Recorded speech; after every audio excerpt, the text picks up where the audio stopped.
board, but it does send to YouTube, just in case you didn't know. Hello, and welcome back to the B2B Power Hour. Where's Morgan? Man, this Morgan guy, he just always disappears. That's okay, because we knew when Morgan said he had to go away on a great holiday, well earned, that we had to bring in somebody special. And you guys might be able to guess who. Can you guys guess in the chat? Who do you think we're going to have today? Maybe Dorothy and Josh. And I'll bring you guys on. We'll chat. But anybody that went to SaaStr, that saw Lavender, or even just was on LinkedIn during SaaStr, knows that I think Lavender won. Even though there wasn't a competition, I think Lavender won. They were everywhere. You guys had killer swag. Allred went and wore his wizard costume everywhere. It was good times. So, Dorothy, Josh, do you guys have a question of the day? I know I just threw it at you, so if not, it's okay. I mean, I feel like it's fitting to ask something about magic, right? With wizardry being here. I guess which house are you in terms of? Good question. That's a good one. Be the question. Let's ask the audience. Everyone okay, guys. Their house. Which would you be in? In the comments, what house would you be in Harry Potter? Josh, what house would you be in? Oh God, I don't know. I'm not devious. I don't think I'd be Slytherin, but I don't think I'm cool enough for Gryffindor. So maybe if you take the hat off and look inside, it'll tell you. Me. Which one should I be in? Oh yeah, maybe the hat will tell you. It'll start talking in a second. The new sales hat that it gives you tips. Go for the close now. Yeah, I think when I took the test, I was a Hufflepuff. Do you think Slytherin folks are more aggressive cold callers than they are emailers? Maybe they follow Disc, and they're more direct. Slytherin folks are the ones that show up at your house. yeah, that's what it is.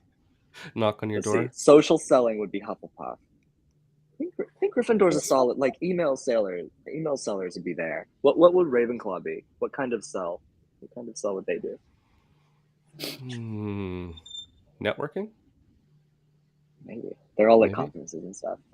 I don't actually remember what makes them unique personality-wise from Harry Potter. I don't remember either. That was so long ago in my life. Yeah, it's kind of crazy to think that they're over 10 years old. I think Ravenclaw folks would be really good emailers. I don't know. I Googled it. They said it's about their intellectual ability and creativity. Typically, that's something you need for writing well. Everybody's new research project. They're also marketers. Yes. Maybe they're the people who write emails like marketers, and you're like, oh, no, it's not a great email. The 15 scroller. Yes. I see a few people I know in the chat. What's up, Rivers? See a couple. Nice. We got Jeffrey. Dallas. Donald Grooms. Okay. So today we really wanted to talk about your guys' social savvy approach to sales. And before you guys even hit Lavender, you guys are making a splash. And I know people always want to know, how did you guys get started? What was that initial dip of the toe in the water?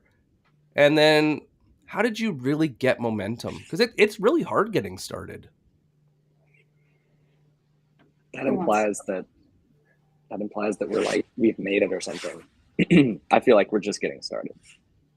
Yeah. I think for me, because I was running a business prior to getting into sales, I had built up this muscle of vulnerability and writing online on the gram. And when I decided to switch to tech, SaaS sales,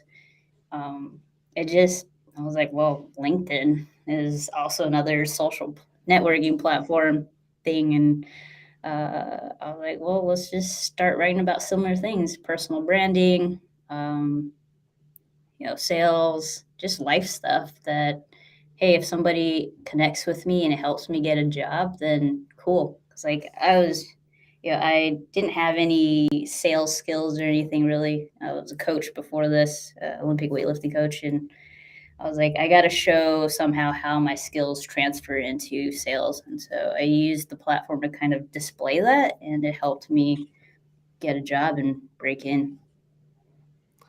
That credibility through being vulnerable. Yeah, right in the feels. It Always. but it's always so interesting when people talk about like really putting themselves on social media, they assume they're going to be the expert. But it's really interesting when you look at like a lot of people are doing this well, they do come across as an expert, but it's because they're being vulnerable and they're sharing their failures and I think it just makes you so much more human. So how you went and shared your experience made people really click with who you are. Yeah. Yeah, I'm an expert in me. That's all I can offer. Well, that's fair. Quote Hey, that. that make you're uniquely qualified to do that, right? What about you, Josh? How did you get started? Well, I did not have really any like history or any experience writing a lot online before I started getting active on LinkedIn. And I did not get active on LinkedIn in an attempt to sell anything. Um, I had worked in like technical fields and like product management and stuff. And I had a little startup a long, long time ago. But that was like, God, 2010, like long before Instagram and LinkedIn and Snapchat were like even out and big and stuff and like really wide stream. Um, so I came onto LinkedIn in 2020 during COVID when I first started getting into sales. I was like, my my boss at the company I was at the time was letting me sort of take over sales for that company. I had no idea what I was doing. I low key had no clue what was going on. I just knew that it seemed interesting and it was something new to do. And I was kind of tired of like doing the technical work. I wanted something new. Um, and I loved the company I was at. I was like, well, I don't want to leave. I'll just try this new thing here. And I was in way over my head, way over my head. And I was like, all right, I need to learn how to do this as quickly as possible. I had this cool team that was trusting me to do it. Let's go out there and figure out what's going on. Naturally, during COVID, LinkedIn picked up really hard. A bunch of salespeople all started like posting there, and like the activity was going up, and it was a great community to learn from. And I'm running into Thursday Night Sales, Pavilion, a couple others. Um, and I just found my people, is what it felt like. I was learning. I wasn't here to write a lot. I started posting during the time, but it wasn't trying to sell anything. It wasn't trying to come off as some expert. I was just like meeting people and making friends and like trying to network with people who knew what they were doing better than me and just being a sponge. And let's see, I sold technical stuff then. I sold technical stuff at my next company. And as I was networking and like gaining followers, I guess, like if you want to call it that, like as I was starting to meet a lot of people, it was still coming from the perspective of learning. And I only just switched over to social selling with Lavender just a few months ago. So I don't really think of it like selling still. I think of it like, let's go meet a bunch of cool people who I can learn something from. And then I realized, oh, wait, I've learned so much stuff now and I've been implementing it for a few years now. I can actually share some things and like give back and help other people. So the switch to like finding people on social who I might be able to sell to and like help with our product is actually a very recent switch. And it's coming from the context of I know all of these cool people now from like learning from them and mentoring, like being mentored by them. Um, so yeah, that's sort of where I came from. It still feels weird to like try to sell, like doing that on social. It's still a little new to me, but I'm loving it. It's been fun. You guys do this so well, sharing your journey, like seeking out knowledge, being curious. And it really aligns what Zoe Hartfeld said. Social selling is simply engagement in public earns conversations in private. And so when Mm, you put yourself out there, like you were saying, you just wanted to learn. So you were being curious, you were asking the big questions, which then help people come on that journey with you. Because how often, I think of it like high school, the teacher would say something and you got a question, and you're like, I'm not going to ask the question. I'm not going to put my yeah. hand up. And somebody finally puts up their hand and they're like, they ask the question. You're like, thank you. I really wanted to It know turns that. out Well, you asked 80% that of the question. people in that room had the same question. Yeah. Well, I think Yeah. LinkedIn's just like that, right? How many people are lurking in the background? They want to learn, but they don't want to ask the question. They don't want to put themselves out there because they're not comfortable doing that yet. And think of all the people that have followed you on that journey, just being curious and asking those Yeah. questions. Never had a problem. This good, like my whole life, I've never had a problem being the one to ask the stupid question. And like, I just don't care. I don't care. I'll do it. If you want to know, it's the only way. Yeah, I think And then you only have to ask the question once. I think not caring is like the key there, because I actually was a person who would have never raised my hand before. Very quiet, but at some point I was like, I need to solve my own problems.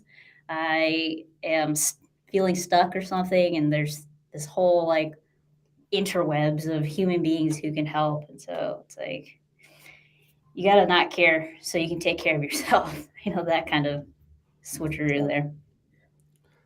I think your journey, Dorothy, aligns a lot with mine. The reason why I really started like putting myself out there is I wasn't allowed in my last jobs to talk about what I did.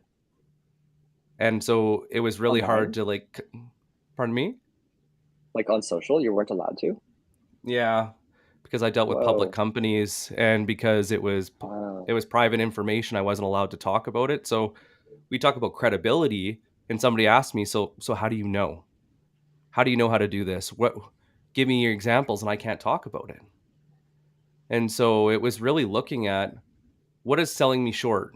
Is it because I don't have a degree or is it because nobody knows what I know?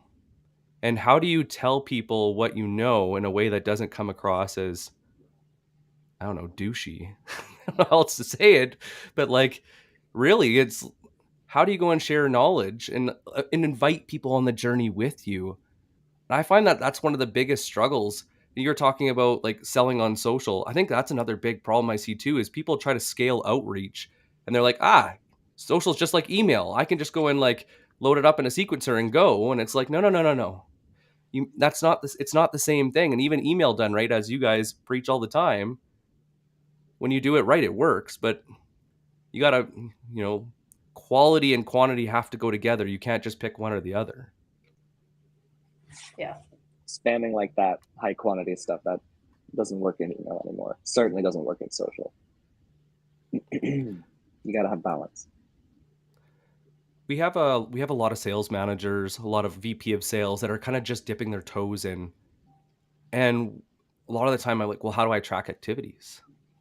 How do I get people to be confident to go and post? Because I want to go and read all their posts and make sure it's right before they post. So that those people that are listening, what would be from your lessons of the journey to help them get started on this journey themselves and empower their people to go Mm, on that journey as well? it's a good question. I'd say the first thing is leading by example. You should be doing it too. You should be posting. And then if you're able to write and be vulnerable online, your direct reports will be more likely to be able to do that. Mm, That will create a sense or an environment of safety. I think that's really key. And then I think that these things don't happen on their own. You need to have some internal programs to support people, teach them good copywriting, especially sales copywriting, teach them um, how to write well in general, teach them how to use LinkedIn. There are a whole bunch of tools on LinkedIn that people don't really know about. Help them come up with prompts for posts. You have little competitions internally to, you know, see who can be most consistent posting every day, or like, you know, get the most engagement on a post over the course of 2 weeks, something like that. Creating incentives and programs to sort of rally the team around it, create some community internally where everyone's excited to do it and they're doing it together. I've seen things like that work at other companies. I think that's really key when you have a group who isn't already doing it on their own. Yeah, that's what I'd say. Dorothy, what would you think? The three things that pop up in my mind are one, you can't force anybody to do it. You should probably, if you want people to post regularly, you should probably hire for people who enjoy doing that. You can't force them to do it because I do think it's like I think Evan Patterson even said it was like it takes a specific type of person, right? We were all discussing like houses of Harry Potter. Like there's a specific type of person who really enjoys this. Hire for that, allow them to do what they, do well, allow them to own their own digital space and take up that space. Um, and also know that like social selling, personal branding, that is a skill. It comes with one, knowing yourself, knowing your journey, reflecting on that, and being able to put those thoughts into words or videos or whatever is your jam, and being able to put that online. So well said. There's a question that just came in from Jason, and I feel like it ties so well to this. And we see this all the time, when you're using Sales Nav and you build that lead list and you look and it's like repost, repost, repost, and you're like, doesn't work. So what about large enterprises that have marketing fluff? Thank you for calling it that, and require you to repost. Does anyone deal with this? Who would like to start? I did the last one. I luckily at Lavender, that's not the case. We are, they give us that autonomy to do our own thing, and it works. But I have had that issue. It's not an issue, right? Like I have had that responsibility put on me at like my last couple companies, and instead of just reposting, what you can do is read that marketing fluff, put it into your own words, and then reference that specific article, post, case study, whatever. But still, like own your own space, put it into your own words, and tell people that yeah, this is associated with my work. Well said. Josh? I'm going to totally agree with that. And I'm going to add a little bit of context, a couple thoughts. People come to LinkedIn to learn things that they can implement in their work right now, tactically. That's one of the reasons people come here. And people come here to meet other people who are in like phases of their life that are either like similar, like meeting your peers, meeting people you can learn from, or you're moving up to where they are, or people you're trying to help people move up in their life. Like they want to get to know where you're at. So I think that if you do share something from your company, even if it's required, I think the requirement is irrelevant. If you're sharing anything from your company, you need to not only interpret that data but relate it to something that they can do today. That can help be the hook. That can help make it like make them want to pay attention. It's not just summarizing, but it's also like here's one takeaway you can apply to like email prospecting today. Distilling out those actionable pieces is super important. And then if all you're doing is that, sharing the things that your company is producing and summarizing them and like giving tactics, probably not going to build much of an audience. So if your company does require that of you, if you're going to be posting on LinkedIn, you have to share all of our stuff, or marketing is going to like tell you have to share all of our stuff and you have to do it no matter what. And you care about your audience and you do want to develop on LinkedIn, then make sure you're sharing other stuff around it so that becomes a smaller proportion of the total content that you create, because people aren't going to want to just hear that. That's pretty common sense to like us at this point, but that's something that like I had to learn that over time. I didn't know any better at the beginning, and that was really hard for me. It's like, I don't know what to talk about. I'm in sales. Like, is this just what I should talk about? Sales stuff? Or do people want to learn about my story or, my dreams? They do. They want to see all of that. So make sure that you're sharing other content from your life, from your work outside of just marketing, ebooks and whatnot. Can I add to that? I think that's a Absolutely. really great, being able to share that full stories of who you are is really important. I think I said this once before, but like, your personal brand is like the experience of what it's like to work with you and what it's like to work with your company. So when you share those things, other than the marketing posts, it gives your prospects an idea of like how it will be to work with you and if it's an enjoyable experience or not. It's I so think even true. going even back to what Josh said, like even adding your unique point of view, people learn differently.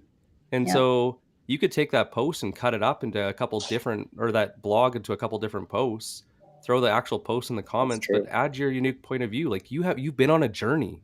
People want to see how it relates. The reason why they follow you is because the way you talk, the way you explain things makes sense to them. So if you put it in your own words and share it in a way that you would naturally, that's why people follow you, is because you have a point of view and the way you explain things aligns with whether it's your humor or lack of, or like how like you're more data focused, whatever. Like people will come to you for that.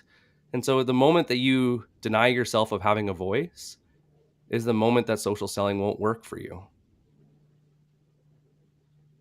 It's a good way to put it.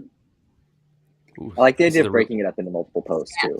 Then it's no That, longer sharing the blog, it's sharing, a lot of different thoughts. I just want to go and safe and put a really good for sales leaders.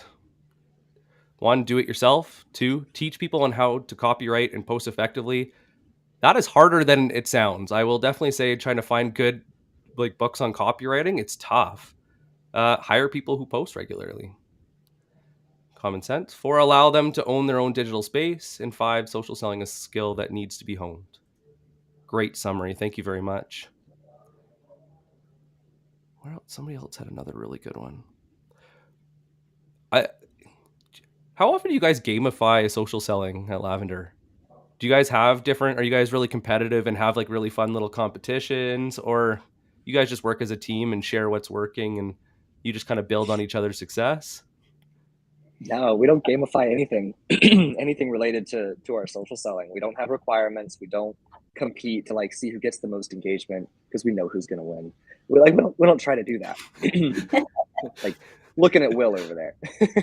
I mean, we just have fun with it. We all enjoyed social selling. We all enjoyed LinkedIn activity and meeting people and stuff and posting already.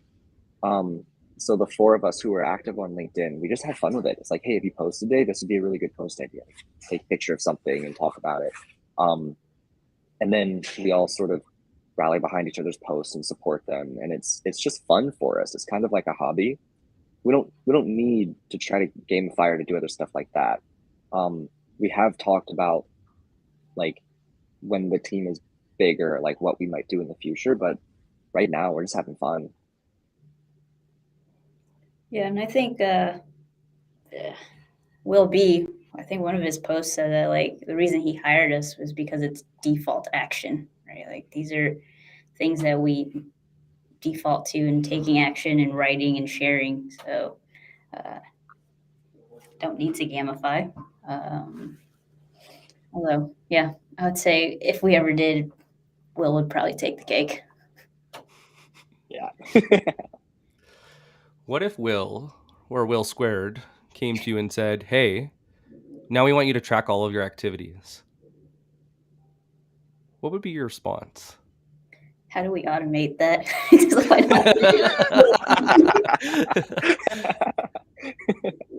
Oh man.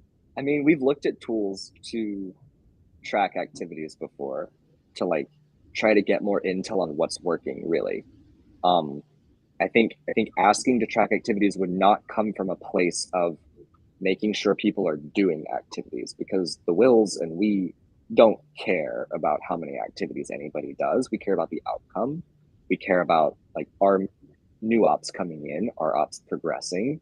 We're not really looking at how it gets done in the sense of like we have to send out a certain number of emails, we have to engage with a certain number of people on social. That's not how it works, you know. So no, we've looked at tools to automate collection of that data to see what activities are being done, but it's from the perspective of we know how many ops are coming through. Let's figure out what went into that so we can recreate it in the future with a team. That's where it's coming from. Yeah, I think if they just popped up one day and said, guys, you have to collect all of your activities. I want to see it on a spreadsheet. We would be very confused because that's very off. Like that's not something that they would say. Yeah, I'd just be like, well, why? Yeah. And then also give me a Doesn't make spreadsheet sense, so I guys. can calculate the conversion numbers. That's the kind of person I am. I need to know, like, I want to know conversion numbers. So if that's what we're doing, then I'm into it. Yeah, we want the data. We don't want to put manual effort into collecting the data, and we don't No. want to like put effort into evaluating tools and like implementing stuff to collect the data until it makes sense to do it.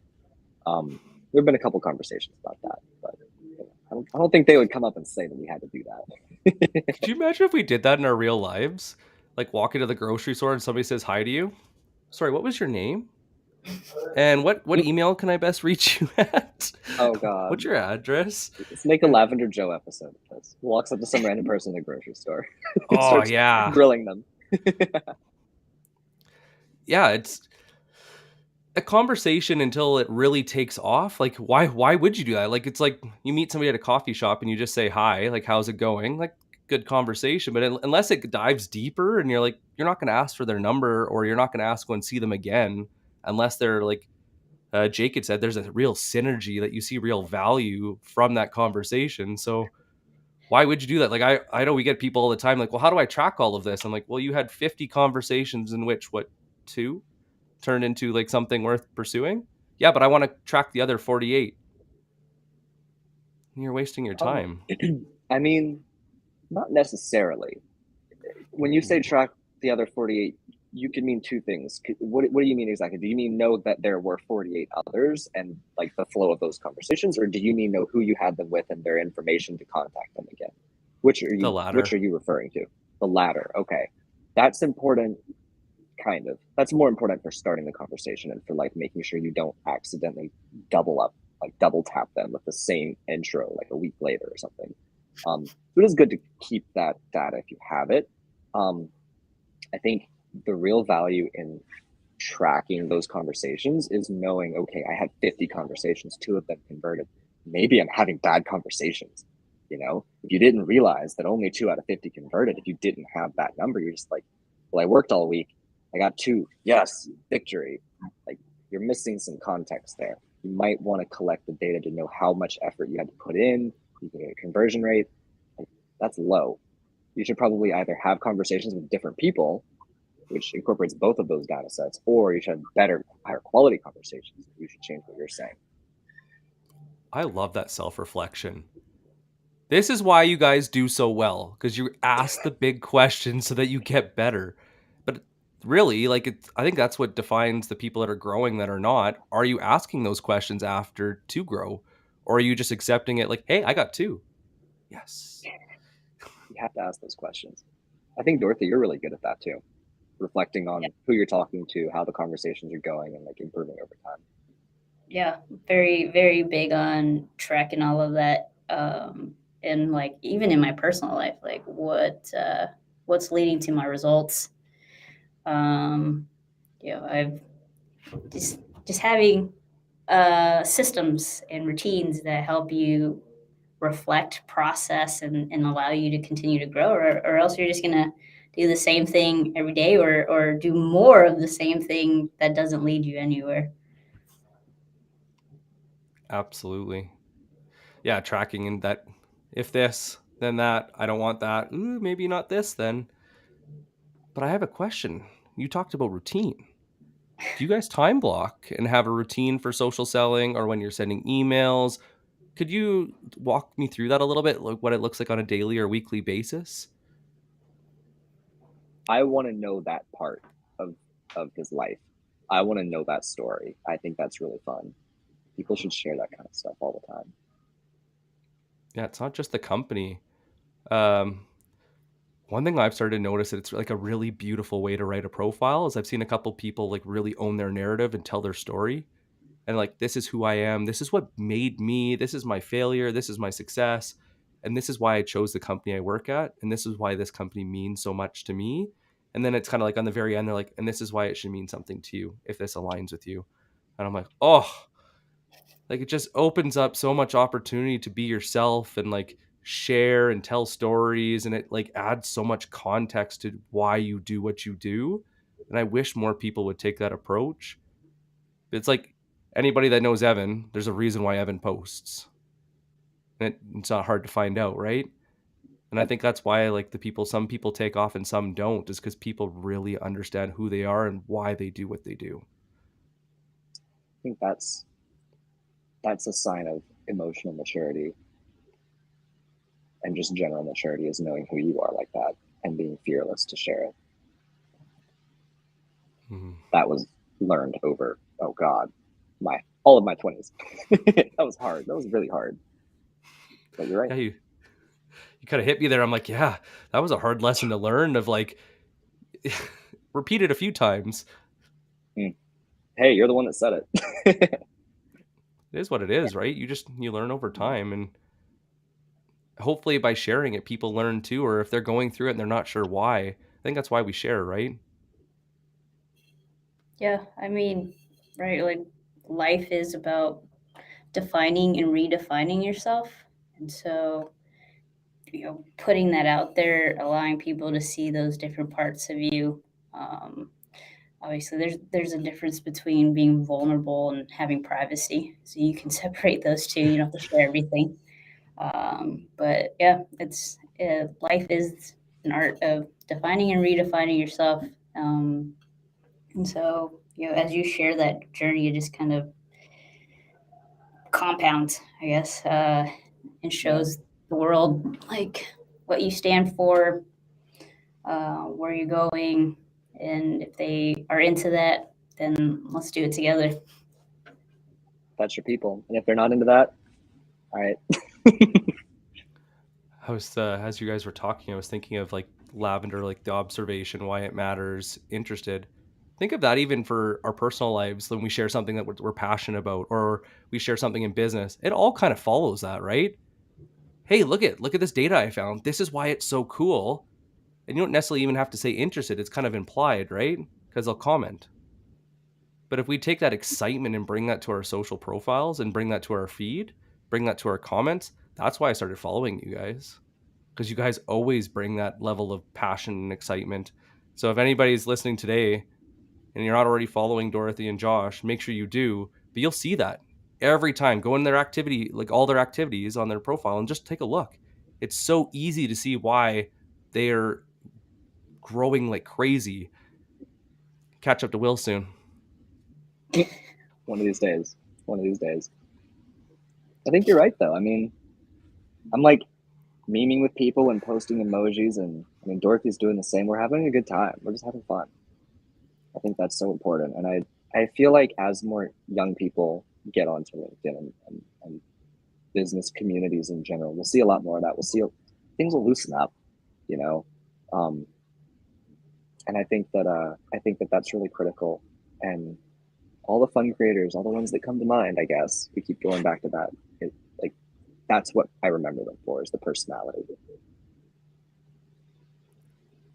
Nate, just before we'll wrap up here, but how long? What's up, Nate? Josh has been in the wizard hat and that Josh at the background. I love Love Nate. it. Nate's my guy.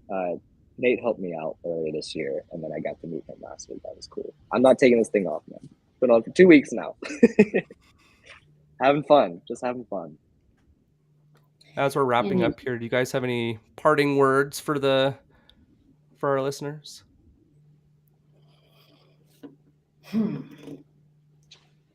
deep words. I think it's knowing that you have a very unique journey, your own, like even down to your DNA, right? Like you have brothers and sisters, like there's still something very unique about yourself, and you got to own that part of you. own your perspective, your story, and show up as you are and don't care about what other people have to say about you. Do it for you. Love it. Josh? I think that the scariest part of starting to post consistently on LinkedIn was the little voice in my own head. That sounds cliche, but the anxiety over like, oh, is this post going to do well? What are people going to think when they see this? That's big for everybody. I don't want to say that's the biggest obstacle to getting going because I don't know everybody, but I just see that all the time. I mean, we all do. That's tough. And I think the way that I broke past that anxiety, that specific thought of like, oh, I don't want to post, like, what are people going to think? Or just that holding me back was realizing that this community that we're in is way bigger than me putting a post online and people seeing it. There are people, countless people on LinkedIn.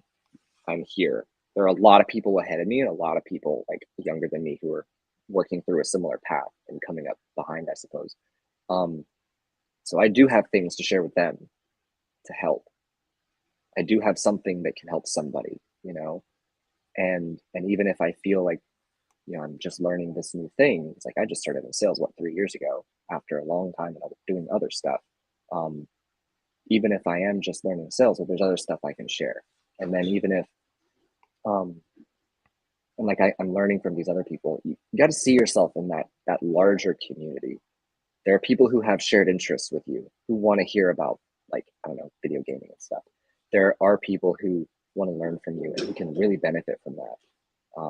Like trying to break into SaaS, let's say, and they're just looking for their first SDR job. Like being able to sit down one-on-one and get feedback is so valuable. And God, I wish more people had done that for me early on. I wish anybody had done that for me when I was first starting. And then if you just zoom out, see yourself in that big picture, everyone's feeling the same thing. And I think that's what kind of broke me from that anxiety. I'd say zoom out. Get out of your own head. That's like the final, I guess, piece of advice I would give for somebody, or like final thoughts is this world is a whole lot bigger than you. And that means that you have a lot to contribute to it. Mm-hmm. Because by definition, there are going to be so many people who are going to be moving up to where you are and can benefit from it. Yeah. That kind of ties in really well with my closing statement. It's 2022. Nobody should have to suffer in silence. If anybody in the comments here, anybody that's listening to the podcast, if you need help, if you're struggling, if you feel like you're not, you're struggling with the imposter syndrome, get in the comments, shoot us a DM. You don't have to buy anything. We are here to support each other. You're not alone. So make sure you reach out if you need it. If you guys already haven't tried Lavender and you really want to up your email game, seriously, something worth trying. Go and download Lavender. You will not regret it, but your manager might, because he's going to wonder why you didn't get it sooner. And go and follow Will, Dorothy, Josh, Will Balance, Will Allred. Follow the whole team, and you will not be disappointed. Thank you so much for all of your wisdom today, guys, and I really appreciate it. And so do our listeners. Thank you for having us. It was deep. Yes. And we had fun at the same time. Thanks, guys. Bye.